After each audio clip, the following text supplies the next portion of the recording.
Hello दोस्तों, welcome back once again to our channel billion education. Myself Yash, और आज हम पढ़ने वाले हैं अपने मॉलिक्यूलर ऑर्बिटल थियरी के बारे में। मैंने इसका इंट्रोडक्टरी पार्ट और मॉलिक्यूलर ऑर्बिटल कैसे बनता है ये अपनी प्रीवियस वीडियो में डिस्कस कर दिया था। तो साथियों, आज अपन डिस्कस करने वाले हैं कि कैसे डायग्राम बनता है होमो एटॉमिक मॉलिक्यूल का। तो लास्ट टाइम हमने हाइड्रोजन पढ़ लिया था। हाइड्रोजन का बॉन्ड ऑर्डर 1 होता है और ये डायामैग्नेटिक होती है। क्या होता है ये? डायामैग्नेटिक। क्यों डायामैग्नेटिक? इसमें अगर आप देखो तो सारे इलेक्ट्रॉन जो हैं वो मॉलिक्यूलर ऑर्बिटल में पेयर्ड है, और इससे रिलेटेड सारी बातें मैंने अपनी पिछली वीडियो में डिस्कस की है। तो अगर आप तक उसे नहीं देखा है तो उसे देख लीजिए जरूर। ठीक है, चलिए। Hydrogen molecule is formed by the linear combination of two hydrogen atom each having one electron in 1s orbital। जी, हाइड्रोजन का इलेक्ट्रॉनिक कॉन्फ़िगरेशन होता है 1s1। Linear combination of two 1s orbital gives two molecular orbitals sigma 1s and sigma asterisk 1s। तो देखिए, ये bonding molecular orbital है और ये एंटी बॉन्डिंग मॉलिक्यूलर ऑर्बिटल है। ठीक है, the two electrons from the hydrogen atom occupy the sigma 1s molecular orbital and sigma anti-bonding 1s remains vacant। Okay, क्योंकि हाइड्रोजन मॉलिक्यूल में 2 इलेक्ट्रॉन है, तो आपने एक ये इसको किधर ले लिया? MO में नीचे। ऊपर क्या हुआ? ऊपर की तो जो एंटी बॉन्डिंग मॉलिक्यूलर ऑर्बिटल है वो खाली रह जाएगी, क्योंकि हाइड्रोजन के पास तो इलेक्ट्रॉन कितने हैं मेरे भाई? सिर्फ 2 ही है। अरे एक हाइड्रोजन का एक, दूसरे हाइड्रोजन का एक, टोटल कितने हो गए? 2 हो गए। Electronic configuration of hydrogen molecule is written as sigma 1s2। तो बॉन्डिंग में ही 2 इलेक्ट्रॉन, एंटी बॉन्डिंग में 0, तो कितना आ जाएगा बॉन्ड ऑर्डर? 1। ये तो मैं पहले भी बता चुका हूं। So in H2 molecule there exist 1 covalent bond between 2 hydrogen atom. मतलब 2 हाइड्रोजन एटम के बीच में कितना कोवेलेंट बॉन्ड होता है? सिर्फ और सिर्फ एक। The bond length is 74 picometre. Bond कितना होता है? Length 74 picometre. मतलब ये H और ये H, तो इस बॉन्ड का लेंथ जो है वो 74 पिकोमीटर है। पिकोमीटर मतलब होता है 10 to the power -12 metres. Okay, और ये जो बॉन्ड लेंथ होता है ये इंटर न्यूक्लियर डिस्टेंस होता है साथियों। चलिए मैं आपको बताता हूँ। मान लीजिए ये हाइड्रोजन का एक एटम है, ये हाइड्रोजन का दूसरा एटम है, राइट। तो इंटर न्यूक्लियर डिस्टेंस जो हम बोल रहे हैं वो ये है, बॉन्ड लेंथ ये है। ऐसा नहीं है कि आप इसको बॉन्ड लेंथ मत मान लेना। ओके, आप इसको बॉन्ड लेंथ मत मान लेना, ये गलत हो जाएगा। ठीक है, तो जो बॉन्ड लेंथ है वो ये है, ये वाला। ठीक है, bond length is nothing but what? Inter nuclear distance. Okay, 2 nucleus के बीच के डिस्टेंस को हम क्या कहते हैं? बॉन्ड लेंथ कहते हैं। ओके, चलिए आगे देखते हैं। And the bond dissociation energy is 438 kilo joule per mole. मतलब ये जो बॉन्ड है इसे तोड़ने के लिए आपको कितना एनर्जी लगेगा? 438 किलो जूल पर मोल। और याद रखिए, एक बॉन्ड को नहीं तोड़ना है आपको। नहीं तो कुछ लोग सोचेंगे सर इसी एक बॉन्ड को तोड़ने के लिए इतना ज्यादा एनर्जी लगेगा। नहीं, ऐसे 1 मोल बॉन्ड होंगे। 1 मोल बॉन्ड मतलब कितना? 6.022 into 10 to the power 23 such bonds. Okay, तो एनर्जी कितने लगेगी? 478 किलो जूल। किलो मतलब 10 to the power 3 और joule is a unit of energy, आप सबको पता है। अब क्वेश्चन आता है, सर ये सिंगल बॉन्ड की एनर्जी कुछ ज्यादा नहीं है? जी हाँ, ये बॉन्ड काफी छोटा होता है। काफी क्या होता है? स्मॉल। और आप एक चीज याद रखना, bond order is directly proportional to bond energy. Okay, जितना ज्यादा बॉन्ड ऑर्डर होगा उतनी ज्यादा बॉन्ड एनर्जी होगी। समझ में आ रहा है? और उतना ही छोटा बॉन्ड लेंथ होगा। ओके, मतलब डबल बॉन्ड का length, order of length of bond कैसा होगा वो मैं आपको बता रहा हूं।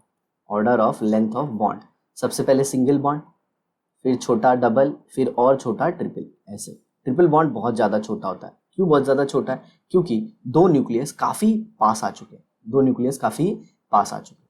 ठीक है, मतलब ट्रिपल बॉन्ड में अट्रैक्टिव फोर्स ज्यादा होता है, और उसे तोड़ने के लिए आपको एनर्जी भी ज्यादा लगेगी मेरे भाई। चलो आगे देखो।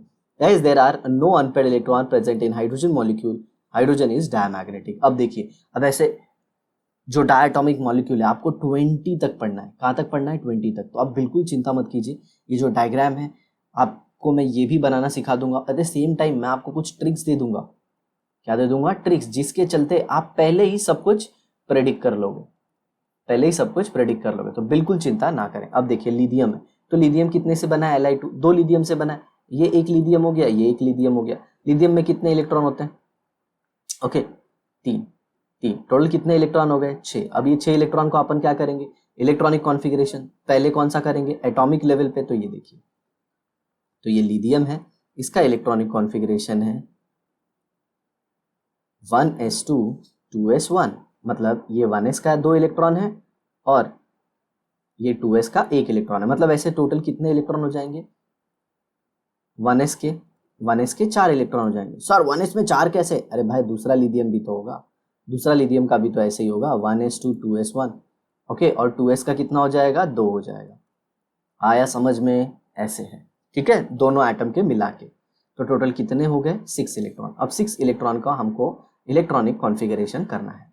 तो देखिए 6 इलेक्ट्रॉन है, तो sigma 1s, sigma asterisk 1s, sigma 2s, sigma asterisk 2s। अब आगे मैं नहीं जाऊंगा क्योंकि उतने इलेक्ट्रॉन तो अपने पास है ही नहीं। तो एनर्जी का ऑर्डर कुछ ऐसा होता है। तो आप भर दीजिए, 2 इसमें, 2 इसमें, 2 इसमें। मतलब देख रहे हैं टोटल 4 इलेक्ट्रॉन किस में आ गए? बॉन्डिंग मॉलिक्यूलर ऑर्बिटल में। और ये 2 इलेक्ट्रॉन किस में आ गए? एंटी बॉन्डिंग मॉलिक्यूलर ऑर्बिटल में। एबीएमओ में कितने इलेक्ट्रॉन आ गए? 2 इलेक्ट्रॉन। और बॉन्डिंग में कितने आ गए? 4 इलेक्ट्रॉन। तो यहीं से हम लोग क्या प्रेडिक्ट कर सकते हैं? बॉन्ड ऑर्डर वो कितना हो जाएगा? 1/2 number of electron in bonding minus number of electron in anti bonding. तो कितना हो जाएगा? 1/2, 4 माइनस 2, तो कितना आ जाएगा? 1। मतलब Li2+ एग्जिस्ट होता है। Li2+ क्या होता है? एग्जिस्ट होता है। और उसके बीच में क्या होता है? एक सिग्मा बॉन्ड, एक सिग्मा बॉन्ड। आ रहा है समझ में? और सोचिए ये शेयरिंग करके बनाया इन लोगों ने। कैसे बनाया? शेयरिंग करके, क्योंकि मॉलिक्यूलर ऑर्बिटल थ्योरी जो है वो कोवेलेंट की है, कोवेलेंट मॉलिक्यूल के लिए। लेकिन अगर आप दूसरी थियरी देखो जैसे लुईस, वीबीटी, उनके हिसाब से लिथियम तो 1 इलेक्ट्रॉन लूज करना चाहिए और सिर्फ क्या बनाएगा? Ionic bond. बट आपने देखा यहाँ पे लिथियम खुद दूसरे लिथियम के साथ कंबाइन होके कोवेलेंट बॉन्ड बना रहा है साथियों। चलिए अब यहाँ पे और एक चीज को देख लेते हैं। हम देख लेते हैं मैग्नेटिक प्रॉपर्टी। मैग्नेटिक प्रॉपर्टी, और मैग्नेटिक प्रॉपर्टी को कैसे देखते हैं? जी हाँ, इलेक्ट्रॉन को देख के। तो यहाँ पे 2 इलेक्ट्रॉन पेयर्ड, ये भी 2 इलेक्ट्रॉन पेयर्ड, ये भी 2 इलेक्ट्रॉन पेयर्ड। जब एक इलेक्ट्रॉन होगा ना तो ही अनपेयर्ड होगा। तो टोटल सारे इलेक्ट्रॉन 6 इलेक्ट्रॉन जो है वो सारे क्या है? Paired. All electrons are paired. So simply what you can say, तो आप सिंपली क्या कह सकते हो? Since all electrons are paired the molecule Li2 is diamagnetic. क्या हो जाएगा ये?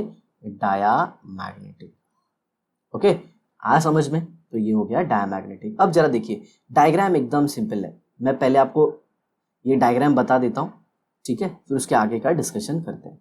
अब जरा देखिए बच्चों को तकलीफ होती है एमओ का डायग्राम बनाने के लिए, तो मैं आपको सिंपल बोलता हूँ। पहले आप यहाँ पे एक ऐसे बना लीजिए, एक यहाँ पे ऐसे बना लीजिए। ओके, और लिथियम का इलेक्ट्रॉनिक कॉन्फ़िगरेशन क्या होता है? 3, 1s2 2s1। तो सबसे पहले क्या आएगा? 1s। तो ये 1s का मैंने बना दिया। अब यहाँ पे ये मान लीजिए 1s का। यहाँ पे हम लोग बनाएंगे एटॉमिक ऑर्बिटल। यहाँ पे क्या होगा? Atomic orbital. बीच में क्या होगा? बीच में होगा मॉलिक्यूलर ऑर्बिटल, ठीक है। तो अब जरा देखिए इनको ज्वाइन कर दीजिए। तो यहाँ पे देखिए ये 1s है एक लिथियम एटम का, ये दूसरे लिथियम एटम का 1s है। ये 2s है एक लिथियम एटम का, ये दूसरे लिथियम एटम का 2s है। अब हम बनाएंगे एमओस। तो ये देखिए ये टोटल एक 1s, ये दूसरा 1s। टोटल कितनी एटॉमिक ऑर्बिटल? 2। तो उससे 2 मॉलिक्यूलर ऑर्बिटल बनेंगी। ये देखिए ये बना दिए हम। और इसका नाम क्या हो जाएगा? सिग्मा 1s, ठीक है। इसका नाम क्या हो जाएगा? Sigma asterisk 1s। ओके, अब यहाँ पे देखिए यहाँ पे भी एक ऐसे आ जाएगा, यहाँ पे भी इनसे 2 बनेगा ऐसे। इनको ज्वाइन कर दीजिए ऐसे ऐसे। कितना सिंपल है, ऐसे, ठीक है, ऐसे। इसका नाम क्या हो जाएगा? Sigma 2s। सर इसका नाम सिग्मा 2s क्यों है? क्योंकि ये 2s से बना है और ये बॉन्डिंग मॉलिक्यूलर ऑर्बिटल है। और यहाँ पे क्या आ जाएगा? Sigma asterisk 2s। या एस्टेरिस्क मतलब क्या? एबीएमओ को रिप्रेजेंट कर रहा है, मतलब एंटी बॉन्डिंग। अब देखिए अब ऑर्बिटल को आप चाहो तो ऐसे दिखा सकते हो, या फिर आप चाहो तो ऐसे दिखा सकते हो, या फिर आप चाहो तो दिखाओ ही मत, आप सिंपली इलेक्ट्रॉन लिख दो। तो ये देखो 1s के 2 इलेक्ट्रॉन, तो यहाँ पे लिख दिया मैंने ये 2 इलेक्ट्रॉन, ठीक है। और 2s के 1 इलेक्ट्रॉन, तो ये एक इधर लिख दिया। अब ऐसे एक और लिख दिया मैं, तो उसका भी इधर और इसका ऐसा ऑपोजिट स्पिन दिखाते हैं जनरली। हालांकि यहाँ पे आप सेम स्पिन ऐसे दिखा सकते हो, जो इधर दिखाया आपने वही इधर दिखा सकते हो, लेकिन जब आप एमओ में लिखते हो, जब आप किस में लिखते हो, मॉलिक्यूलर ऑर्बिटल में, जब इनकी पेयरिंग कराओगे तो याद रखना स्पिन को ऑपोजिट लिखना, ठीक है। हाँ, अब जरा देखो सेम चीज आप यहाँ पे भी कर सकते हो। किसके लिए? मॉलिक्यूलर ऑर्बिटल के लिए। आप चाहो तो इधर एक गोला बना दो, इधर एक गोला बना दो, इधर एक गोला बना दो, इधर एक गोला बना दो, या फिर सबको डब्बा बनाओ, या फिर कुछ बनाओ ही मत। ओके, तो ये देखो टोटल ये 2 इलेक्ट्रॉन, ये 2 इलेक्ट्रॉन, 4 इलेक्ट्रॉन। तो हर एक मॉलिक्यूलर ऑर्बिटल की कैपेसिटी कितनी होती है? 2, तो 2 इधर भर दिया, तो इधर भर दिया, सिंपल। अब जरा देखिए, अब जरा देखिए, इधर एक इलेक्ट्रॉन, इधर एक इलेक्ट्रॉन, तो 2 इसमें ही आएंगे। ये ऊपर वाला क्या होगा? ये क्या होगा? एम्प्टी होगा। ये क्या होगा? एम्प्टी। सर क्यों? क्योंकि अपने पास उतने इलेक्ट्रॉन है ही नहीं। अपने पास तो टोटल कितने इलेक्ट्रॉन थे? 6 इलेक्ट्रॉन, और वो 6 को अपन ने एमओ में भर दिया। कैसे? ये देखो 2, इधर भी देखो 2, और इधर भी देखो 2, तो 2 2 2 4 6 हो गया मेरे भाई। कितना आसान है। आप टेंशन लिए जा रहे हो यार फुकट में कि मॉलिक्यूलर ऑर्बिटल थियरी ऐसे डिफिकल्ट होती है या ये वो होती है, कुछ नहीं है, समझे? तो चलिए अब बुकिश एक्सप्लेनेशन भी देख लेते हैं थोड़ा। और इसमें कोई आपको अनपेड इलेक्ट्रॉन दिख रहा है? बिल्कुल नहीं। तो इसीलिए मॉलिक्यूल क्या होगा? डायामैग्नेटिक। आप सारी इंफॉर्मेशन इलेक्ट्रॉनिक कॉन्फ़िगरेशन से ही निकाल सकते हो। किससे? इलेक्ट्रॉनिक कॉन्फ़िगरेशन से। ओके, इलेक्ट्रॉनिक कॉन्फ़िगरेशन के बेसिस पे ही साथियों ये डायग्राम बनाया गया है। जो देख रहे हो ना, इसको मॉलिक्यूलर ऑर्बिटल डायग्राम बोलते हैं। क्या बोलते हैं? Molecular orbital diagram. तो मैं आपके सहूलियत के लिए यहाँ पे एक ऐसे लाइन खींच देता हूँ। तो ये हो गया AO, और इस साइड भी कौन आ गया? AO आ गया, और ये बीच में क्या आ गया? MO। ठीक है, चलिए अब आ जाते हैं बुकिश एक्सप्लेनेशन पे। तो ये देखिए, ये लिथियम का 1s में 2 इलेक्ट्रॉन, इधर भी 2 इलेक्ट्रॉन, टोटल 4, तो 2 ऊपर 2 नीचे। इन लोगों ने नाम नहीं लिखे। इसका नाम होगा सिग्मा 1s, इसका नाम होगा सिग्मा एस्टेरिस्क 1s, इसका नाम होगा सिग्मा 2s, इसका नाम होगा सिग्मा एस्टेरिस्क 2s। लेकिन इसमें तो कोई इलेक्ट्रॉन है ही नहीं, क्योंकि टोटल इलेक्ट्रॉन कितने थे? 6। अभी मैंने आपको बताया। तो देखो आगे, each lithium atom has 3 electron, so total there are how many electron? 6 electron. ठीक है, उसका इलेक्ट्रॉनिक कॉन्फ़िगरेशन भी दिया है। Linear combination of atomic orbital gives 4 molecular orbital. क्योंकि देखिए ये 1, ये 2, एक लिथियम एटम के कितने एटॉमिक ऑर्बिटल हैं? 2 है, तो 2 लिथियम एटम के कितने हो जाएंगे? 4। ठीक है, तो 4 कंबाइन होके, 4 एटॉमिक ऑर्बिटल कंबाइन होके क्या देंगे? 4 मॉलिक्यूलर ऑर्बिटल। वही दिखा है यहाँ पे, ये देखिए 1 2 3 4। ये एस्टेरिस्क क्या रिप्रेजेंट कर रहा है? Anti bonding molecular orbital. आगे देखिए, electronic configuration of lithium 2 molecule will be, ये इलेक्ट्रॉनिक कॉन्फ़िगरेशन लिख दिया, उसका बॉन्ड ऑर्डर क्या आ गया? 1। This means Li2 molecule there is a 1 bond between 2 lithium atom, मतलब 2 लिथियम एटम के बीच में एक बॉन्ड होता है। Such lithium molecule are found in vapour state, और याद रखिए कौन से स्टेट में मिलते हैं? वेपर में। ठीक है, as there is no unpaired electron in the molecule it is diamagnetic. इसमें कोई अनपेड इलेक्ट्रॉन नहीं दिख रहा है। ये देखिए, ये भी पेयर्ड है, इसके ऊपर वाला भी अगर आप देखो तो वो भी पेयर्ड ही है। ओके, वो भी पेयर्ड ही है ये वाला, तो आप कह सकते हो कि मॉलिक्यूल क्या है? डायामैग्नेटिक। अब आ गया सबसे इंपॉर्टेंट, N2। ओके, और ये मैं आपको बता रहा हूँ N2O2। ओके, इन दोनों में से एक आपके एग्जाम में फिक्स है। 101%। आपके कॉलेज की एग्जाम हो, क्लासेस की एग्जाम हो, कहीं की भी एग्जाम हो, N2 और O2 में से क्वेश्चन तो मेरे भाई बनता ही बनता है। और जब आप IIT JEE और नीट की बात करोगे ना, तो वहां पे N2 plus, N2 minus, N2 minus 2, N2 plus 2, ये सारे के एमओज आते हैं। बट वहां पे हम ये डायग्राम नहीं बनाते बैठते हैं, हम सिंपली क्या करते हैं? हम सिंपली ट्रिक से ये सब निकाल लेते हैं, वो मैं आपको भी सिखा दूंगा। तो चलिए, अब यहाँ पे देख रहे हो नाइट्रोजन, नाइट्रोजन में कितने इलेक्ट्रॉन होते हैं? 7। तो टोटल कितने हो गए? 14 total. Nitrogen 7 7 is how many? 14। तो आप देख रहे हैं यहाँ पे 2 2 4 और ये 3 7, तो ऐसे ही 7 इधर भी। ये एटॉमिक ऑर्बिटल है, ये जो ब्लू से मैंने किया है ना, ये एटॉमिक ऑर्बिटल है। सर 14 इलेक्ट्रॉन कैसे आए सर? मुझे नहीं समझ रहा है सर। अरे बेटा, एक नाइट्रोजन के साथ दूसरे नाइट्रोजन के भी साथ, तो 7 7 कितने हो गए? 14 हो गए ना, राइट। अब हम लोग क्या करेंगे?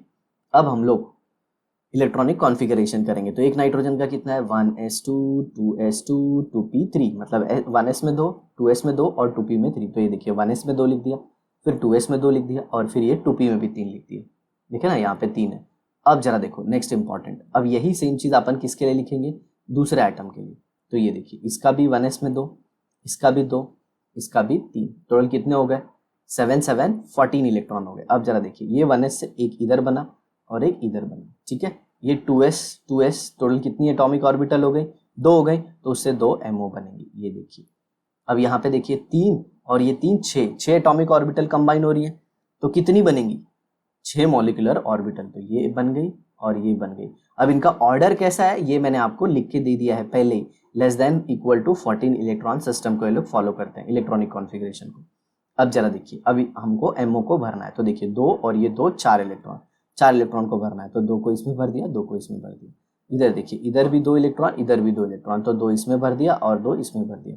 अब इधर 2p और 2p के मिला के 6 इलेक्ट्रॉन है, कितने हैं 6 इलेक्ट्रॉन। तो अब जरा देखो 6 इलेक्ट्रॉन है, तो अब इन तीनों की एनर्जी तो हाई है, इन तीनों की एनर्जी तो हाई है, देख रहे हो ना, इसके कंपेयर में एनर्जी क्या है हाई। तो अपन ने पहले ही बताया था, मतलब मैंने आपको पहले ही सिखाया था कि इलेक्ट्रॉन किस में जाना प्रीफर करता है, लोअर एनर्जी में। तो यहाँ पे देखिए ये 6 के 6 इलेक्ट्रॉन ये लोअर एनर्जी में चले गए, ठीक है। तो अब आप यहाँ से सिंपली काउंट कर सकते हो कि टोटल कितने इलेक्ट्रॉन हैं, टोटल कितने इलेक्ट्रॉन है बॉन्डिंग में और टोटल कितने इलेक्ट्रॉन है एंटी बॉन्डिंग में। तो देखिए यहाँ पे तो सिंपली दिख गया 6 इलेक्ट्रॉन है बॉन्डिंग में, यहाँ पे कितना 2 8।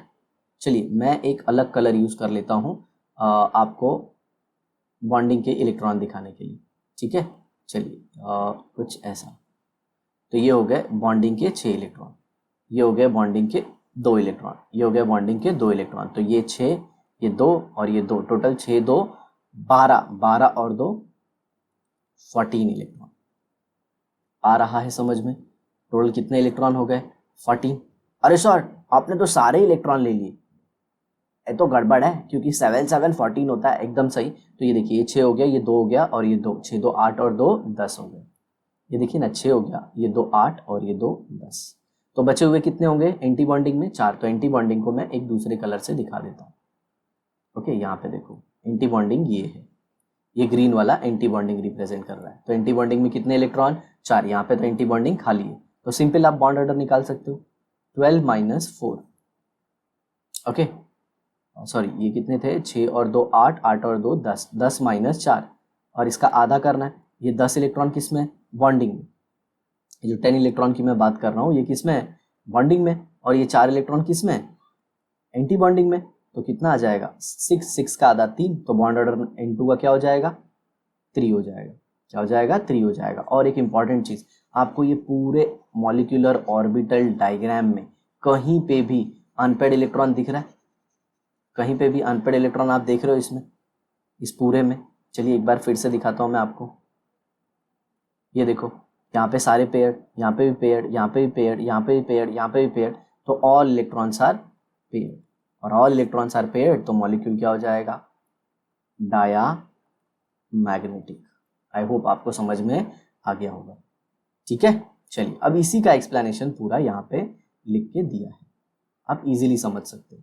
ये देखिए मॉलिक्यूल इज डायमैग्नेटिक, ये इलेक्ट्रॉनिक कॉन्फ़िगरेशन लिख के दिया है, याद रखना ये less than equal to 14 electron system को फॉलो किया गया है। ऑक्सीजन में क्या होगा ग्रेटर देन 14 इलेक्ट्रॉन के लिए ऑर्डर फॉलो किया गया है। चलिए अब हम ऑक्सीजन भी देख लेते हैं। तो सिंपल ऑक्सीजन के कितने इलेक्ट्रॉन हो जाएंगे, एक ऑक्सीजन के 8, तो 2 के कितने हो जाएंगे 16। अब 16 इलेक्ट्रॉन का कॉन्फ़िगरेशन करेंगे तो पहले एक ऑक्सीजन का तो देख लें। एक ऑक्सीजन का आएगा 1s2 2s2 2p4, मतलब 1s में भी 2 2s में भी 2, लेकिन p में कितने 4। तो ये देखिए 1s में 2 2s में 2 और p में 4, पहले सिंगल सिंगल और फिर यहाँ पे पेयर। तो ये पहले ऑक्सीजन का, अब दूसरे ऑक्सीजन का भी देख लो। तो दूसरे ऑक्सीजन का ये देखो, तो ये तो हो गया अपना एटॉमिक ऑर्बिटल। अब इससे क्या बनने वाला है मॉलिक्यूलर ऑर्बिटल, तो मॉलिक्यूलर ऑर्बिटल भी बनेंगी। तो यहाँ पे 2 थी तो 2 से कितनी बन जाएगी 2। टोटल कितने एटॉमिक ऑर्बिटल होंगे, तो टोटल यहाँ पे अगर आप देखो काउंट कर सकते हो आप, इसमें टोटल कितने हैं 3, इसमें 1 और इसमें 1, टोटल 3, एक 4 और एक 5, 5 एटॉमिक ऑर्बिटल है राइट। तो टोटल कितनी एक एटम के अंदर 5 एटॉमिक ऑर्बिटल है, तो 2 के कितने अंदर हो जाएंगे 10, तो 10 एटॉमिक ऑर्बिटल हैं तो मॉलिक्यूलर ऑर्बिटल भी कितनी बनेंगी, 10 बनेंगी। तो ये देखिए 1 2 3 4 5 6 7 8 9 और ये 10। हाँ समझ में, ऐसा सब मिटा देता हूँ। ये सारी बातें मैं पहले बता चुका हूँ, ठीक है। अब यहाँ पे देखिए इन्होंने लिखा है, ये देख रहे हो एंटी बॉन्डिंग लिखा है, ये देखो एंटी बॉन्डिंग लिखा है, ये देखो anti bonding anti bonding anti bonding, ये सब कुछ लिखा है। सर ये कैसे लिखते हैं, पिछले एपिसोड में मेरे भाई सब कुछ बताया। चलिए अब इलेक्ट्रॉन डिस्ट्रीब्यूशन देखते हैं। तो पहले मैं आपको बता देता हूँ बॉन्डिंग के इलेक्ट्रॉन। तो ये देखो नीचे वाले एनर्जी वाले बॉन्डिंग होंगे, तो ये देखिए बॉन्डिंग बॉन्डिंग, ये सारे बॉन्डिंग। ओके, तो टोटल बॉन्डिंग में कितने हो गए, 2 2 4 2 6 2 8 और 2 10 इलेक्ट्रॉन हो गए बॉन्डिंग में। अब एंटी बॉन्डिंग का चेक करो। आई होप आप सबको इलेक्ट्रॉनिक कॉन्फ़िगरेशन आता है, मैं ये मान के चल रहा हूँ। तो ये देखिए ये एंटी बॉन्डिंग, यहाँ पे भी एंटी बॉन्डिंग, यहाँ पे भी एंटी बॉन्डिंग। तो ये 2 4 और ये 2 6, तो 10 - 6 और इसका आधा लेना होता है, तो कितना आ जाएगा 4। 4 का आधा कितना हो जाएगा, 2 हो जाएगा। तो ऑक्सीजन में बॉन्ड ऑर्डर कितना होता है, ऑक्सीजन में बॉन्ड ऑर्डर कितना होता है, 2 होता है मेरे पास। अब जरा ऑब्जर्व करने वाली चीज़ को देखते हैं। ऑब्जर्व करने वाली चीज़ मतलब हमको अब मैग्नेटिक प्रॉपर्टी भी बताना है। तो मैग्नेटिक प्रॉपर्टी बताने के लिए मैंने आप सबको बोला था कि हमें चेक करना है कि इसमें एम मॉलिक्यूलर ऑर्बिटल जो है उसमें कहीं पे अनपेड इलेक्ट्रॉन है या नहीं है। तो अनपेड इलेक्ट्रॉन को देखने के लिए हम सिंपल क्या देखेंगे, मॉलिक्यूलर ऑर्बिटल्स को देखेंगे। तो मॉलिक्यूलर ऑर्बिटल को देखिए आप, ये देखिए यहाँ पे कोई है नहीं, यहाँ पे कोई है नहीं नहीं नहीं नहीं नहीं नहीं नहीं नहीं, सारे पेयर। बट ये देखिए 2 अनपेड इलेक्ट्रॉन है। कितने अनपेड इलेक्ट्रॉन है, 2 अनपेड इलेक्ट्रॉन है। इसका मतलब ऑक्सीजन मॉलिक्यूल क्या होता है, ऑक्सीजन मॉलिक्यूल होता है पैरामैग्नेटिक। एक चीज तो कंफर्म हो गई मेरे भाई कि ऑक्सीजन मॉलिक्यूल क्या होता है, पैरामैग्नेटिक, और उसका बॉन्ड ऑर्डर क्या होता है, 2 होता है। आगे समझ में, डबल बॉन्ड। और डबल बॉन्ड दोनों कौन से होते हैं, डबल बॉन्ड किससे बने हुए हैं, ओके। बॉन्ड ऑर्डर दोनों इलेक्ट्रॉन अगर आप देखो तो वो उसमें बॉन्ड पार्टिसिपेशन में इन्वॉल्व है। ये पी के ऑर्बिटल है तो पाई बॉन्ड होते हैं, एक पाई होता है और एक क्या होता है, सिग्मा होता है। आ रहा है समझ में, ये इलेक्ट्रॉनिक कॉन्फ़िगरेशन से पता चलता है मेरे भाई। क्लियर, चलिए आगे देखते हैं। अब आ गया F2। ओके, अब जरा देखिए, oxygen molecule is paramagnetic due to presence of 2 unpaired in pi anti bonding molecular orbital. अरे ऊपर पाई एंटी बॉन्डिंग ही था ना, ये अगर आप देखो तो ये देखो ना एस्टेरिस्क बना हुआ है। ये एस्टेरिस्क क्या रिप्रेजेंट कर रहा है, ABMO, ABMO। और वो भी मैं आपको बता दूं किस में था ये, 2px पाई एस्टेरिस्क 2px पाई एस्टेरिस्क 2py में एक एक इलेक्ट्रॉन है अनपेड, ये भी याद रखना, ओके। तो अच्छा होगा। अब F2 का बनाना है, तो F2 का तो सिंपल है मेरे पास। F2 के टोटल कितने इलेक्ट्रॉन होंगे, F2 के जो टोटल इलेक्ट्रॉन है वो होंगे समवट अराउंड 18। कैसे सर, पहले तो कलर चेंज करो, अच्छा नहीं लग रहा है, समझ गया मैं, ओके। तो 18 इलेक्ट्रॉन है, एक फ्लोरीन के 9, दूसरे के भी 9, तो टोटल हो गया 18। अब एक फ्लोरीन का इलेक्ट्रॉनिक कॉन्फ़िगरेशन देख लो, 1s2 2s2 2p5। तो ये देखो 1 2 और ये 1s के 2s का हो गया और 2p का 5। तो ये देखिए 2 2 4 2 2 2 4 और 1 5, और ये 2 2 इलेक्ट्रॉन। ऐसे ही दूसरे फ्लोरीन एटम के, ऐसे ही दूसरे फ्लोरीन एटम के, ये देखिए राइट, ऐसे। तो अगर आप बॉन्डिंग और एंटी बॉन्डिंग देखोगे माइनस करके, तो आपको फ्लोरीन में जो बॉन्ड ऑर्डर है वो 1 आएगा। कैसे, बॉन्डिंग इलेक्ट्रॉन चेक करो, ये देखो नीचे वाले कम एनर्जी वाले सारे बॉन्डिंग होते हैं। तो ये देखिए ये देखिए ये देखिए, ठीक है। तो टोटल कितने इलेक्ट्रॉन हो गए, 2 2 4 2 6 2 8 और 2 10 इलेक्ट्रॉन हो गए, राइट। अब एंटी बॉन्डिंग में चेक करो मेरे भाई, इसमें एंटी बॉन्डिंग में, एंटी बॉन्डिंग को रेड कलर से दिखाता हूँ ताकि आप समझ जाओ। ये देखो 2 2 4 2 6 और ये 2 8। तो देखो बॉन्डिंग में आपके हो गए 10 और एंटी बॉन्डिंग में हो गए 8। तो इसको लिख देता हूँ मैं BMO और इसको लिख देता हूँ ABMO। तो अपना फॉर्मूला क्या है, अपना फॉर्मूला आप सबको पता है, 1/2 number of electron in bonding minus number of electron in anti bonding. तो कितना हो जाएगा, 1/2 10 - 8। तो 2 आएगा, 10 - 8 2, 2 का आधा 1 हो जाएगा। तो बॉन्ड ऑर्डर 1। अब एक इंपॉर्टेंट ऑब्जर्व करने वाली चीज़ है कि हमको मैग्नेटिक प्रॉपर्टी चेक करना है कि इसमें कोई अनपेड इलेक्ट्रॉन है या नहीं है। तो आपको अनपेड इलेक्ट्रॉन है या नहीं है वो तो ऐसे ही पता चल जाएगा, कब, जब आप इलेक्ट्रॉनिक कॉन्फ़िगरेशन लिखोगे, ठीक है, तो यहाँ पे देखो, यहाँ पे आप इजीली देख सकते हो कि यहाँ पे कोई भी अनपेड इलेक्ट्रॉन नहीं है। तो जो फ्लोरीन का मॉलिक्यूल होता है वो क्या होता है, डायामैग्नेटिक। क्या होता है, डायामैग्नेटिक। और उसमें जो बॉन्ड होता है वो कौन सा बॉन्ड होता है, बोलो बोलो जल्दी बोलो, उसमें होता है सिग्मा बॉन्ड। कौन सा होता है, सिग्मा बॉन्ड। और उसको कौन बनाता है, सिग्मा 2s ऑर्बिटल बनाती है। कौन बनाती है, सिग्मा 2s। कैसे, ये देखो, ये पाई टू पी एक्स, ये पाई टू पी वाई, ये anti bonding pi two P X, ये anti bonding pi two P Y, इन लोग आपस में कैंसिल कर ले रहे हैं। तो बचा कौन सा, सिर्फ ये भी इसको कैंसिल कर रहा है, ये भी इसको कैंसिल कर रहा है, ये भी इसको कैंसिल कर रहा है, तो बच जा रहा है सिर्फ ये। ओके, तो सिग्मा बॉन्ड होता है दो फ्लोरीन एटम के बीच में। आई होप आपको सब कुछ समझ में आ गया। ठीक है, चलिए, why helium molecule is not stable, draw MO diagram for it. चलिए, तो हीलियम मॉलिक्यूल के लिए हम ट्राई करते हैं। ओके, तो हीलियम आप सबको पता है, हीलियम का एटॉमिक नंबर कितना है मेरे भाई, हीलियम का एटॉमिक नंबर है 2। हीलियम का एटॉमिक नंबर कितना होता है, 2। तो ये हो गया 1s2। तो टोटल कितने हीलियम होंगे, 2 हीलियम एटम, 2 हीलियम होंगे। तो टोटल इलेक्ट्रॉन कितने हो गए, 2 + 2 कितने, 4 इलेक्ट्रॉन। अब इसका इलेक्ट्रॉनिक कॉन्फ़िगरेशन करना होगा, तो क्या हो जाएगा, sigma 1s, sigma asterisk 1s, sigma 2s, sigma asterisk 2s। Energy का ऑर्डर भी लिख देते हैं, राइट। अब जरा देखो, यहाँ पे 4 इलेक्ट्रॉन है, तो ये हो गया 2, ये हो गया 2। आगे के भरेंगे ही नहीं क्योंकि अपने पास तो इलेक्ट्रॉन ही नहीं है, राइट। तो अब जरा देखो, यहीं से सब कुछ पता चल जा रहा है, क्या, बॉन्ड ऑर्डर पता करना। 1/2 number of electron in bonding minus number of electron in anti bonding. तो ये देखो, ये सिग्मा है, ये एस्टेरिस्क क्या रिप्रेजेंट कर रहा है, एंटी बॉन्डिंग। तो 1/2 बॉन्डिंग में कितने, 2, और एंटी बॉन्डिंग में भी 2। तो टोटल क्या आ जाएगा, 0। आप देख रहे हो, जब number of electrons in bonding और एंटी बॉन्डिंग दोनों में सेम है, मतलब जब बॉन्ड ऑर्डर 0 आ रहा है, इसका मतलब क्या, molecule doesn't exist. Molecule doesn't exist मतलब ये तो एग्जिस्ट होता ही नहीं है मेरे भाई। कौन, हीलियम, क्योंकि उसका बॉन्ड ऑर्डर क्या है, 0। बॉन्ड ऑर्डर क्या है, 0 है। ठीक है, और जब एग्जिस्ट होता ही नहीं तो आप मैग्नेटिक प्रॉपर्टी की कैसे बात करोगे, आ रहा है समझ में। लेकिन मैं आपको बताऊं, He+,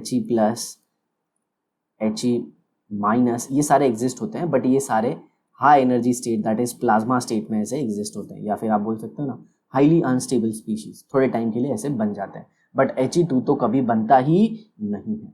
तो ये आपके क्वेश्चन का आंसर हो गया। चलिए आगे देखते हैं, parameter of a covalent bond. Covalent bond के क्या क्या पैरामीटर होते हैं। A covalent bond is characterised by, आप सबको पता होगा कोवेलेंट बॉन्ड जो शेयरिंग से बनता है, और नो डाउट दो नॉन मेटल के बीच में बनता है generally, by different parameter. These parameter helps to understand how strong is the bond between two atom. मतलब ये पैरामीटर जो है ये अपने को हेल्प करते हैं ये पता करने में कि बॉन्ड स्ट्रांग है या फिर वीक है। What is the distance between them and what is the shape of the molecule? मतलब ये बॉन्ड से हम ये भी पता कर सकते हैं कि दो न्यूक्लियस के बीच में डिस्टेंस कितना है और मॉलिक्यूल का शेप कैसा होगा। तो सबसे पहले बॉन्ड एंगल। तो देखिए, बॉन्ड एंगल के लिए मिनिमम 2 बॉन्ड तो होने ही चाहिए, तभी तो आप एंगल बता पाओगे। ठीक है, और 2 बॉन्ड होंगे, इसका मतलब क्या है, इसका मतलब क्या है, मिनिमम कितनी स्पीशीज होनी चाहिए, 2 बॉन्ड के लिए 3 होनी चाहिए। और अगर सिर्फ 2 ही एटम है तो सिंपल सा बात है, आपका बॉन्ड एंगल तो फिर तो बोलते हैं ना 180 ही होगा, क्योंकि एक ही बॉन्ड ही एग्जिस्ट हो रहा है।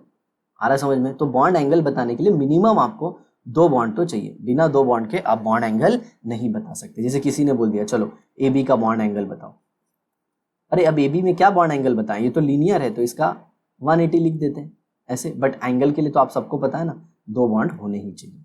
The electron which participate in bond formation are present in orbital. ये हमने पहले भी पढ़ा है कि जो इलेक्ट्रॉन बॉन्ड बनाने में पार्टिसिपेट करते हैं वो ऑर्बिटल में होते हैं। The angle between the orbitals holding the bonding electron is called as bond angle. Okay, तो जो एंगल होता है इसके बीच में ऑर्बिटल जिनके अंदर इलेक्ट्रॉन होता है उनको हम क्या कहते हैं, बॉन्ड एंगल। तो ये एक ऑर्बिटल है, ये एक ऑर्बिटल है, ये लोन पेयर भी ऑर्बिटल में और ये भी ऑर्बिटल में। और मैं आपको अंदर की बात बताऊं, ये जो ऑर्बिटल है इसका नाम है sp3, ये जो ऑर्बिटल है इसका नाम है sp3। और इस और कैसे बताया, ये पहले बता चुका हूं हाइब्रिडाइजेशन में। समझे दोस्त, सब कुछ डिस्कस हो चुका है। ठीक है, चलिए देखो इधर,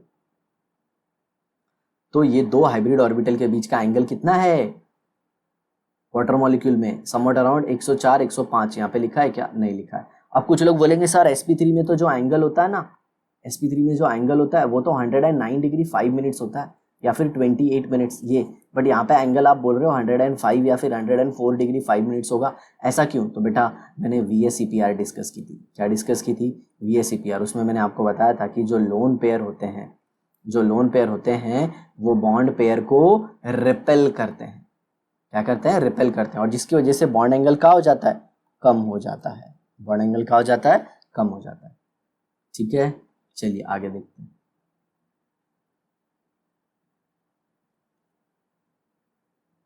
bond angle can be determined experimentally using spectroscopic technique. मतलब ये जो बॉन्ड का एंगल है ना, ये एक्सपेरिमेंटली हम डिटरमाइन करते हैं।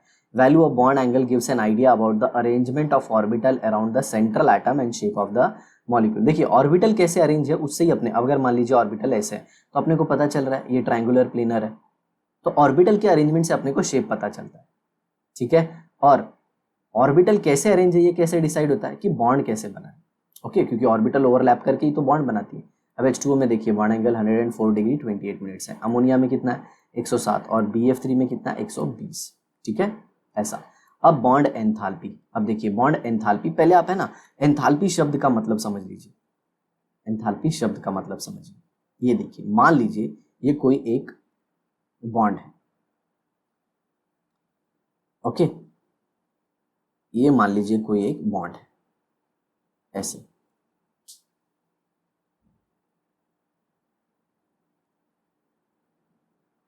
मान लीजिए A है और ये B है, या फिर AA ही ले लीजिए, कोई फर्क नहीं पड़ता। ओके, और ये दो स्पीशीज के बीच में, और आप चाहते हो कि इस बॉन्ड को तोड़ दें। इस बॉन्ड को क्या करें? तोड़ें। ओके, इस बॉन्ड को तोड़ें। तो आप कैसे तोड़ोगे? सोचो आप इस बॉन्ड को कैसे तोड़ोगे? सर सिंपल, ए को पकड़ेंगे खींच देंगे, टूट जाएगा बॉन्ड। अरे भाई ऐसा नहीं होता। ये मॉलिक्यूल जो होता है ना, ये माइक्रोस्कोपिक लेवल पे होते हैं, आप इन्हें पकड़ ही नहीं सकते। तो सिंपल सी बात है, इनको तोड़ने के लिए आपको क्या देना होगा? एनर्जी। एनर्जी कैसे दोगे? इसको एप्पल खिलाओगे, इसको टोमेटो खिलाओगे, इसको मैंगो का एनर्जी दोगे। सर फूक मारूंगा, अरे फूक बोला ना, माइक्रोस्कोपिक लेवल पे दोनों उड़ जाएंगे एक साथ, तो एनर्जी देना पड़ेगा। तो जनरली हम एनर्जी कैसे देते हैं? हीट के फॉर्म में देते हैं। किसके फॉर्म में देते हैं? हीट। ओके ओके, और कहाँ पे एनर्जी दोगे? ये मॉलिक्यूल को कहाँ पे एनर्जी दोगे? ऑब्वियसली अपने घर में दोगे, या फिर लैब में एक्सपेरिमेंट कर रहे होगे, या फिर किसी इंस्ट्रूमेंट के अंदर चल रहा होगा ये एक्सपेरिमेंट। नो डाउट ऑलमोस्ट सबका टेम्परेचर कितना होता है? 25 डिग्री सेल्सियस। इन जनरल मैं बात कर रहा हूँ, इन जनरल। नहीं तो तुम बोलोगे सर मैं ये बॉन्ड अगर गर्मी में तोड़ रहा हूँ तो। जी हाँ, हर एक बॉन्ड का ना एक स्पेसिफिक डेटा हमने ऑलरेडी कैलकुलेट किया है कि हर एक बॉन्ड को तोड़ने के लिए कितना एनर्जी लगेगा, हर एक बॉन्ड बनता है तो एनर्जी कितना रिलीज करता है, ये सब कुछ कैलकुलेट किया गया है। और ये सब कुछ किस में किया गया? लेबोरेटरी में। और लेबोरेटरी का टेम्परेचर कितना होता है? 25 डिग्री सेल्सियस। तो सिंपल सी बात है बेटा, आप जो हीट ट्रांसफर कर रहे हो 25 डिग्री सेल्सियस पे, उसी को कहते हैं अपन एंथैल्पी। क्या कहते हैं? एंथैल्पी। मैं हर बार क्लासेस में देखता हूँ बहुत सारे बच्चों को बहुत सारा डाउट होता है, सर ये एंथैल्पी क्या है, एंथैल्पी क्या है? सिंपल मैं अगर आपको बताऊँ ना, तो एंथैल्पी मतलब हीट ट्रांसफर है 25 डिग्री सेल्सियस पे। और एक बहुत इंपॉर्टेंट चीज 1 एटमॉस्फेरिक प्रेशर, लेकिन अभी इसको हटा के 1 बार कर दिया गया है। क्या कर दिया गया है? 1 बार। तो आप ये याद रखना, majority of the time it happens that while the lecture student keep on asking that sir what do you mean by enthalpy, we are not having the clear idea of enthalpy. So in simple that what is enthalpy? Enthalpy is simply heat transferred. Enthalpy is heat transferred.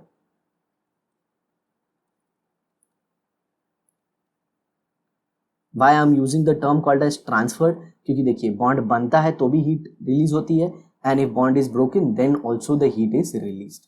Okay, मैं शायद गलत बोल गया। जब bond बनता है तो heat release होता है, बॉन्ड तोड़ने के लिए हीट एब्जॉर्ब हो जाता है। तो एब्जॉर्ब और रिलीज दोनों हो रहा है, इसीलिए हीट ट्रांसफर्ड। तो heat transferred at constant temperature and pressure. Okay, but generally आपको एंथैल्पी अगर 25 डिग्री सेल्सियस और 1 बार प्रेशर पे दिया गया है तो उसे आप क्या कहेंगे? Standard enthalpy. क्या कहेंगे, स्टैंडर्ड एंथैल्पी, क्योंकि ये फिक्स है, इसका स्टैंडर्ड क्या है 25 डिग्री सेल्सियस और 1 बार प्रेशर। बाकी ऐसे तो अलग अलग लोग अलग अलग टेम्परेचर पे भी रिएक्शन कर सकते हैं। तो आपको समझ में आया बॉन्ड एंथैल्पी मतलब सिंपल बोलूँ तो बॉन्ड एंथैल्पी क्या बताता है अपने को, वो बॉन्ड का strength, the amount of energy required to break 1 mole of a bond of one type present between two atom in the गैसीय स्टेट। याद रखना जो अपना मॉलिक्यूल है वो गैसीय स्टेट में होना चाहिए।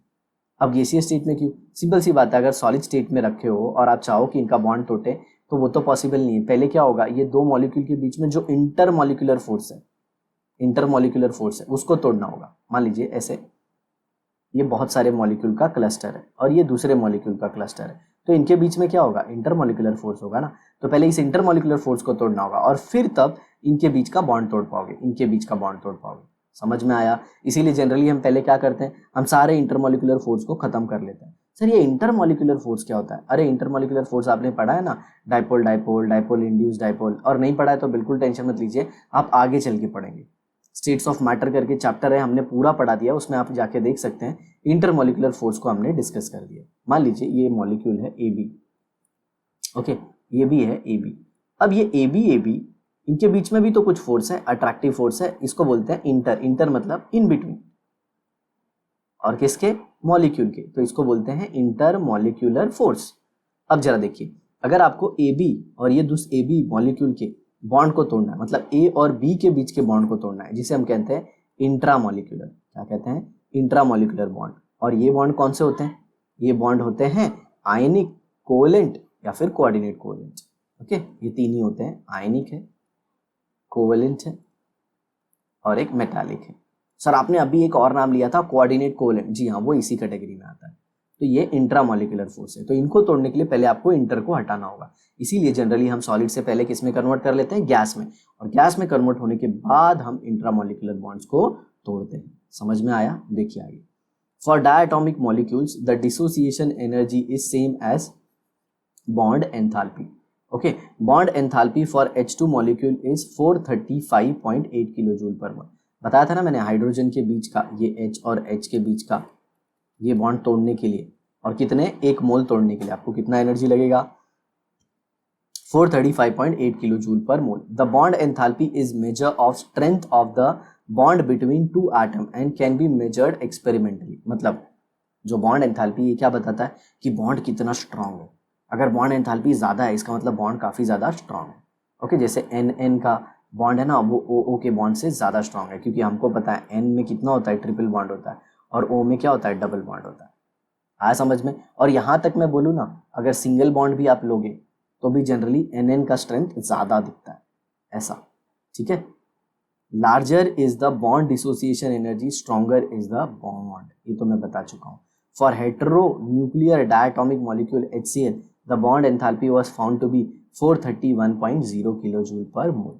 ओके, इसकी बॉन्ड एनर्जी इतनी है, मतलब H और Cl के बीच का बॉन्ड तोड़ने के लिए आपको इतना एनर्जी लगेगा। और कितना बॉन्ड तोड़ोगे, 1 मोल। गलती मत करना कि एक HCl के बीच का बॉन्ड तोड़ रहे हो, एक H और एक Cl के बीच का नहीं, ऐसे 1 मोल होंगे, 6.022 इंटू 10⁻23 बॉन्ड्स तोड़ोगे। In case of polyatomic molecule, the bond enthalpy and the bond dissociation energy are not identical। देखिए polyatomic molecule में bond dissociation enthalpy and bond enthalpy दोनों अलग अलग होते हैं। ओके, अब bond enthalpy क्या होता है और bond dissociation energy क्या होता है।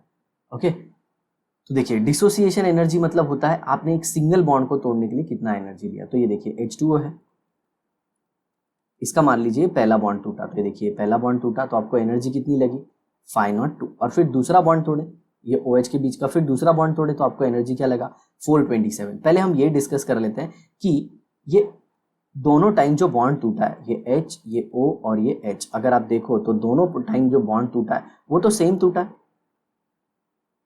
तो एनर्जी अलग क्यों लग रही है।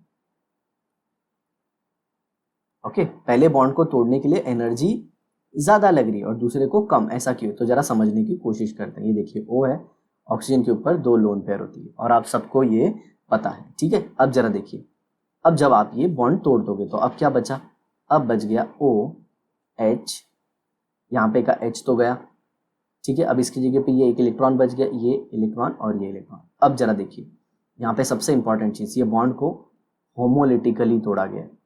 कैसे तोड़ा गया है? Homolytically. Now what do you mean by homolytically? Hydrogen का इलेक्ट्रॉन हाइड्रोजन को मिल जाएगा और ऑक्सीजन का इलेक्ट्रॉन ऑक्सीजन को मिल जाएगा। ठीक है, अब जरा देखिए, पहले ऑक्सीजन को ऑब्जर्व कीजिए, पहले वाले H2 वाले ऑक्सीजन को ऑब्जर्व कीजिए। तो देखिए इसके सराउंडिंग में कितना है? 2 लोन पेयर है, एक बॉन्ड पेयर और ये दूसरा बॉन्ड पेयर। समझ में आ रहा है? 2 लोन पेयर है और 2 बॉन्ड पेयर है। बट इधर जरा इस ऑक्सीजन को ऑब्जर्व कीजिए, इसमें 2 लोन पेयर है पहले जैसा ही, अब एक बॉन्ड पेयर है और सिर्फ एक इलेक्ट्रॉन है, और वो भी कैसा? Unpaired electron.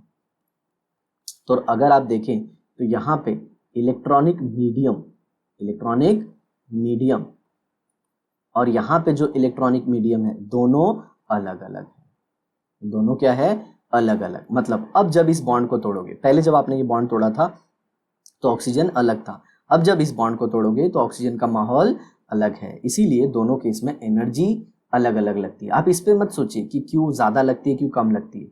समझ में आया? कभी कभी आप ऐसे देखोगे कि आप पहला बॉन्ड तोड़ रहे हो ज़्यादा एनर्जी, दूसरा बॉन्ड तोड़ रहे हो कम एनर्जी, तीसरा बॉन्ड तोड़े और ज़्यादा एनर्जी लगा उसको, ऐसा होता है।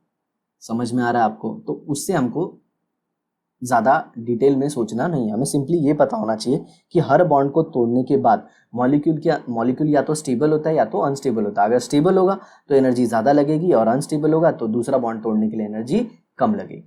ये सिंपल सा फंडा है। ओके, अब यहाँ पे देखिए जरा ध्यान से, अगर आपने पहला बॉन्ड तोड़ा तो उसको एनर्जी लगी ए, और आपने दूसरा बॉन्ड तोड़ा तो उसको एनर्जी लगी बी। आ रहा है समझ में? पहला बॉन्ड तोड़ा तो उसको एनर्जी लगी ए, और जब दूसरा बॉन्ड तोड़ा तो उसको एनर्जी लगी बी। तो ये जो ए और बी है, इसे हम कहते हैं बॉन्ड डिसोसिएशन एंथैल्पी। क्या कहते हैं? Bond dissociation enthalpy. आया समझ में? क्या कहते हैं? Bond dissociation enthalpy. समझे? और इसी का अगर आप एवरेज निकाल दो, a plus B divide by 2, जो आंसर आएगा आपको उसे कहते हैं हम बॉन्ड एंथैल्पी। या फिर आपको इजी करने के लिए मैं ऐसे बता देता हूं कि हर एक बॉन्ड को तोड़ने के लिए जो एनर्जी लगी, दैट इज ए और बी, उसे हम कहते हैं बॉन्ड डिसोसिएशन एनर्जी। और जब हम उसका एवरेज ले लेते हैं तो उसे कहते हैं बॉन्ड एंथैल्पी। जैसे कि मैं आपको एक और एग्जाम्पल से एक्सप्लेन करने की कोशिश करता हूं। मान लीजिए ये मीथेन मॉलिक्यूल है, अब इसमें 4 आइडेंटिकल बॉन्ड होते हैं। तो मान लीजिए आपने पहला बॉन्ड तोड़ा, तो इसको तोड़ने के लिए आपको एनर्जी लगी a किलो जूल, इसको तोड़ने के लिए लगी b किलो जूल, इसको तोड़ने के लिए लगी c किलो जूल और इसको तोड़ने के लिए लगी d किलो जूल। तो ये जो a b c d है, इसे हम कहते हैं बॉन्ड डिसोसिएशन एनर्जी। क्या कहते हैं? Bond dissociation energy. और इनका जो एवरेज है, that is a plus B plus C plus D divide by 4। तो इसका जो आंसर आएगा उसे हम कहते हैं बॉन्ड एंथैल्पी। क्या कहते हैं? Bond enthalpy. और मेजॉरिटी ऑफ द केसेस में 99.99% केसेस में आपको हमेशा बॉन्ड एंथैल्पी ही दिया जाएगा कि मीथेन के एक बॉन्ड की एनर्जी आपको दे दी जाएगी। ओके, उसी को जब आप 4 बार मल्टीप्लाई करोगे, कितने से मल्टीप्लाई करोगे? 4 से, तो आपको यही आएगा। अब सिंपल सी बात है, 4 को इससे मल्टीप्लाई कर दो तो आपको तो यही आ जाएगा ना, ऐसा है। तो ये थोड़े अंदर वाली बात हो गई साथियों, बिल्कुल टेंशन मत लेना। तो यही देखिए हाइड्रोजन के केस में भी किया है। ओके, तो आप ये सब कुछ पढ़ सकते हो। ओके, यहाँ पे हर एक चीज़ का रीज़न दे दिया गया है, जो मैंने एक्सप्लेन किया था वही सब कुछ है। ठीक है, अब यहाँ पे देखिए ये सब कुछ ऐसा बहुत कुछ यहाँ पे लिखा गया है, ये आपको इजीली समझ में आ जाएगा। ठीक है, ये देखिए पूरा डेटा दिया गया हर एक के बॉन्ड एनर्जी का। अब यहाँ पे कुछ क्वेश्चन है। Among diatomic molecule the bond order and bond enthalpy of N2 is highest. Simple सी बात है, N2 का बॉन्ड ऑर्डर 3 है, तो 3 बॉन्ड है नाइट्रोजन के बीच में। तो आप सोचिए ना कितना स्ट्रॉन्ग बॉन्ड है, उसको तोड़ने के लिए बहुत ज़्यादा एनर्जी लगेगी। अब यहाँ पे देखिए average bond length for some single, double and triple bond. तो ये देखिए O और H के बीच के सिंगल बॉन्ड का लेंथ कितना होता है? 96, और H2 के बीच में कितना होता है? 74। सिंपल सा रीजन क्या है? H छोटा आइटम है, ये भी छोटू के बीच का बॉन्ड भी छोटू, और बड़े आइटम के बीच का बॉन्ड क्या हो जाएगा? थोड़ा बड़ा हो जाएगा। तो ये देखिए CH के बीच का बॉन्ड कितना है? 107, और FF के बीच का बॉन्ड कितना है? 144। अब ये इतना ज़्यादा क्यों है? क्योंकि सिंपल सी बात है, फ्लोरीन है, फ्लोरीन है सर, फ्लोरीन तो बहुत छोटा होता है सर, तो फ्लोरीन के बीच में ये लोन पेयर के बीच में रिपल्शन होता है। ये जो लोन पेयर है ना, इनके बीच में रिपल्शन होता है, क्योंकि जहां तक मुझे पता है, आपको पता है कि फ्लोरीन के आउटर मोस्ट शेल में 7 इलेक्ट्रॉन होते हैं, और ये 7 इलेक्ट्रॉन है, तो 1 2 3 4 5 6 तो लोन पेयर के फॉर्म में, तो लोन पेयर में रिपल्शन होगा, मतलब ये लेफ्ट वाले फ्लोरीन का राइट वाले फ्लोरीन के साथ रिपल्शन होगा, और जिसकी वजह से ये बॉन्ड थोड़ा बड़ा हो जाता है। ठीक है, ऐसे हर एक के लिए स्पेसिफिक दिया गया है। आपके लिए सबसे इंपॉर्टेंट जो बॉन्ड ऑर्डर है वो कार्बन कार्बन का है, तो मैं आपको बताऊं, carbon carbon double bond, carbon carbon triple bond, सबसे स्ट्रॉन्ग बॉन्ड ट्रिपल होता है, कि वो दिख रहा है क्योंकि ट्रिपल बॉन्ड है, और बॉन्ड लेंथ का ऑर्डर ऑपोजिट होता है, बॉन्ड लेंथ का ऑर्डर ऑपोजिट होता है, मतलब सिंगल बॉन्ड का लेंथ सबसे बड़ा, डबल का छोटा, और ट्रिपल का और भी छोटा। ये सारी चीजें हैं, और ये सब मैंने आपको पहले भी बता दिया था।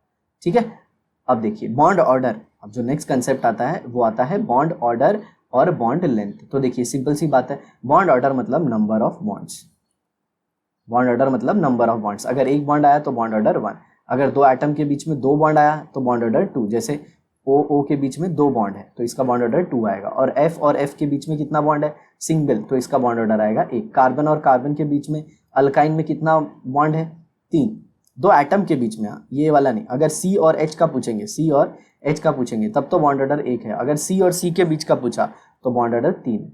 अब simple bond length, bond length मतलब वही न्यूक्लियस के बीच का डिस्टेंस, ये सब हम पढ़ चुके हैं, तो इसके ऊपर मैं ज़्यादा टाइम नहीं दूंगा। ठीक है, अब नेक्स्ट क्लास में हम अपने दोस्तों बात करेंगे polarity of a covalent bond. तो आई होप आपको ये वीडियो बहुत ही अच्छे से समझ में आई होगी, इसे आप ज़रूर शेयर कीजिए अपने फ्रेंड्स के साथ। ठीक है, और अपने केमिकल बॉन्डिंग के कंसेप्ट को बहुत स्ट्रॉन्ग कीजिए, क्योंकि ऑर्गेनिक में बहुत ज़्यादा यूज़ होता है। तो आई होप आपको वीडियो बहुत अच्छे से समझ में आई होगी। इसी तरह पढ़ते रहिए, हमारी वीडियोस को रेगुलर देखते रहिए। मिलते हैं पोलैरिटी ऑफ कोवेलेंट बॉन्ड के साथ नेक्स्ट वीडियो में, तब तक के लिए बाय बाय।